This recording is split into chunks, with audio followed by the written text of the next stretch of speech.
that better? Yes. Okay. Thank you all for coming here this evening to the 4th Tipperary Reads Festival. Just a little word of introduction, hardly needed, I suppose, for our fantastic author here this evening, the focus author of this year's festival, Mr. Sebastian Barry. He is one of Ireland's finest contemporary writers, and as well as being a novelist, he is a poet and a playwright.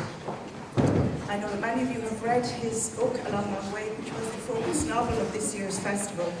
And many of you have commented to me how wonderful the work was, and it is a book that stays with you long after you've finished reading. Some of the comments which people have made to me about the book include how moved they were by Willie's story. The characters are so well drawn that readers feel as if they really know Willie and they experience life in the trenches with him. Another reader spoke of how disinterested she had been in the war as something that was over and done, and that she had never thought about what the young men went through. A Long, Long Way has inspired her to find out more about the war, and it has also stimulated others' interest in finding out more about family members who fought and died during the war. During the festival, we in Tipperary Libraries encourage as many people as possible to get involved and read A Long, Long Way. And as well as that, I'm sure you know his wonderful work, Secret Scripture, and this year's On Canaan's Side. Just Mr. Mark Moore, our county librarian, will say a few words for you, and then Sebastian will read, and then we'll answer a few questions if you'd like afterwards. So, Mr. Mark Moore, thank you. Thanks everybody. I'd just like to say welcome to all of you here this evening, and a very, very special welcome to world-renowned author at this stage, Sebastian Barry. I was delighted when I heard he had accepted our invitation to be our featured author this year, so, and especially with the book Along the Way. It's a marvellous book. I'd like to thank Lorraine, especially because she's the brains behind Tipperary Reads. So special thanks to Lorraine and all the staff around here. It gives me great pleasure to introduce to you now Sebastian Barry.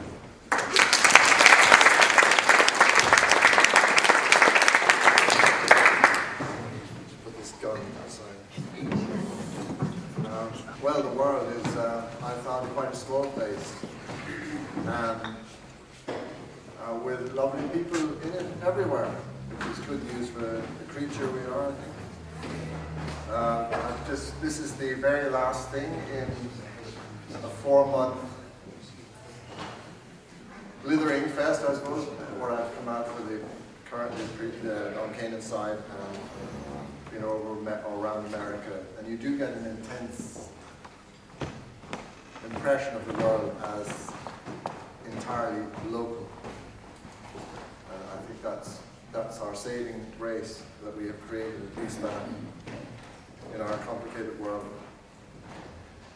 The world of Willie Dunn was infinitely complicated, and probably was already complicated in that he was only 18 when the war broke out,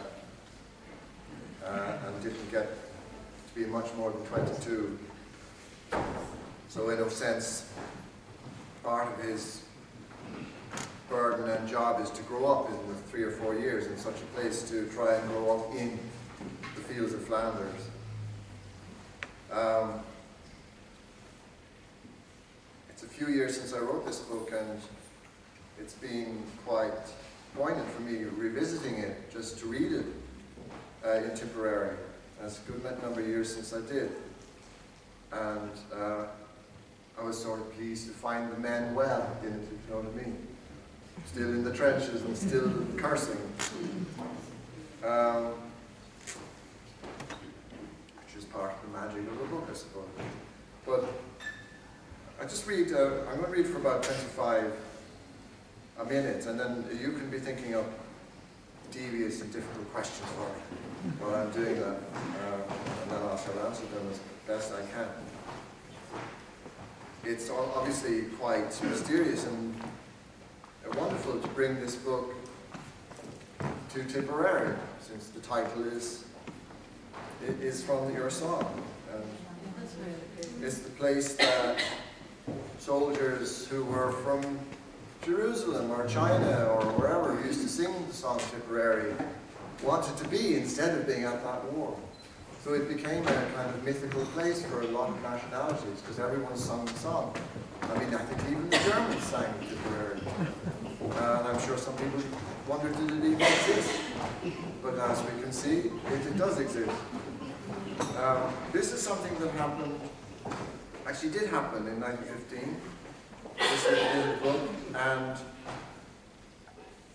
in it is Christy Moran is the sergeant major, and if some of you might have read the book, and Willie is there, and O'Hara is there, and that they're the people of the platoon, and their captain is Captain Pasley from Wicklow, and indeed the grave of my Captain Pasley is in the common churchyard in Wicklow.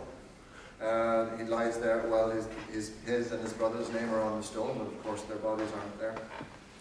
So in a sense, I rather ruthlessly and unashamedly took as much as I could from what was around me.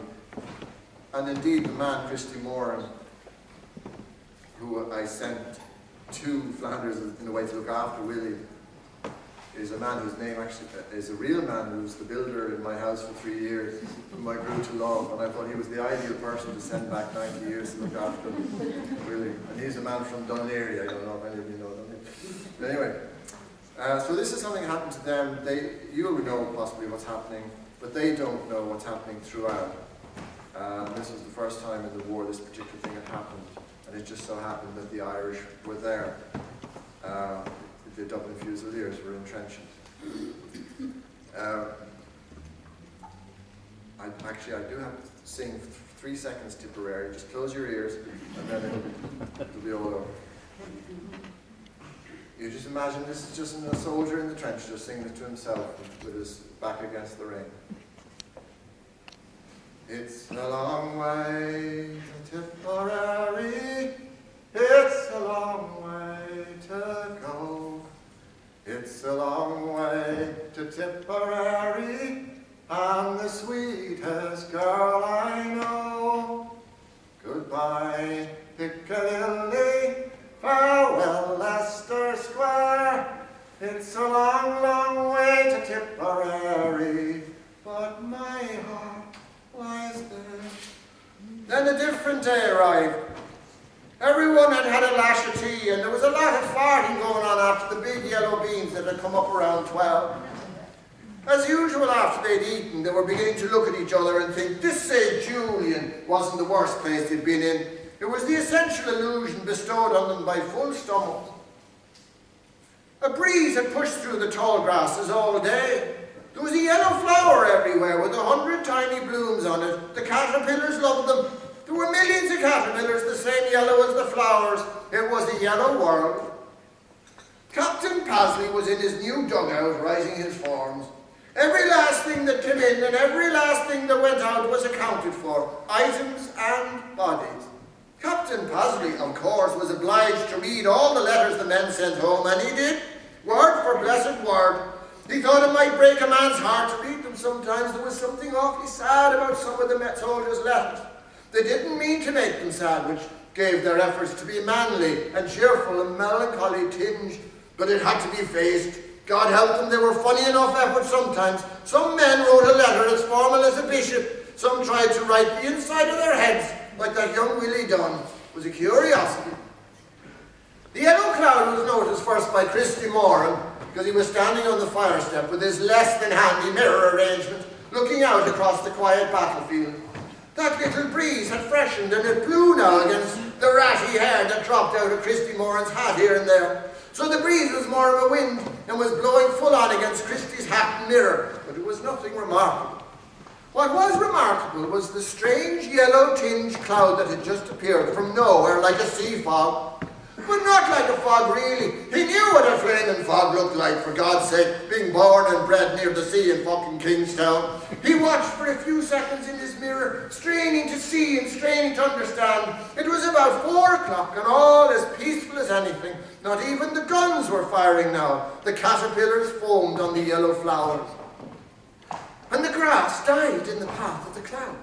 Well, that was only Christy Moran's impression, maybe. He hiked down the mirror a moment and wiped it clean with his cleanish sleeve. Back up it went. The cloud didn't look too deep, but it was as wide as the eye could see.